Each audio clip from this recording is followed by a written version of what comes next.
Je suis Ousmane Nakoulma, élève au lycée municipal de Manga. Je passe en classe de terminale.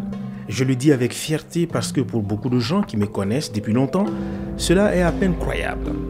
Quand j'avais 2 ans, j'ai été victime d'une maladie de l'oreille appelée otite. Mes parents ont essayé de me soigner par la médecine traditionnelle sans succès, avant de se tourner vers la médecine moderne.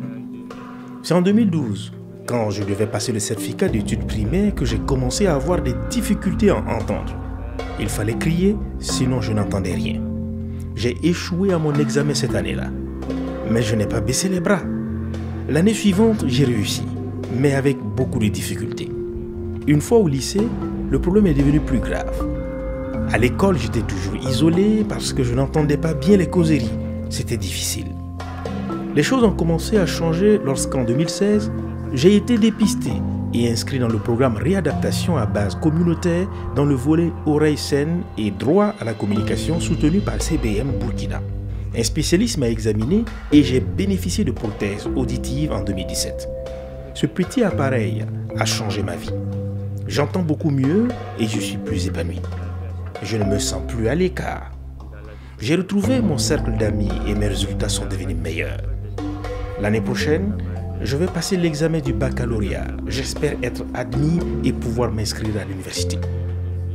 Je ne suis pas un cas isolé. J'ai entendu parler de Seydou Dipama dans le village de Nobéré. Il a 15 ans et est devenu sourd-muet à la suite de la méningite. Seydou était aussi obligé de s'isoler. Mais le plus dur pour lui, c'est que ses parents avaient perdu tout espoir, jusqu'à ce que son chemin croise celui d'un agent de la RBC, il y a 4 ans. Celui-ci a sensibilisé les parents de Seydou pour qu'ils comprennent que la surdité ne devrait pas empêcher à leur enfant de se réaliser et de vivre épanoui.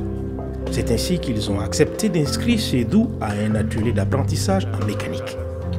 Son maître d'atelier est lui-même malentendant. Seydou est épanoui depuis son intégration dans l'atelier. Il y a aussi Mohamed Kompaouri qui habite Niaogo. Mohamed est atteint de surdité à la suite d'injections à l'âge de 2 ans. Il a également des difficultés pour marcher. Il a eu la chance d'aller à l'école des sourds à Bourg-de-Lasso, mais par manque de moyens, il a cessé les cours au CB2. Mohamed a rencontré CBM en 2017 qui lui permet aujourd'hui d'apprendre le métier de son choix, à savoir la couture. Nous sommes la preuve que tout est possible. Je suis optimiste pour mon avenir, ceux de Seydou et Mohamed et pour toutes les personnes vivant avec un handicap auditif.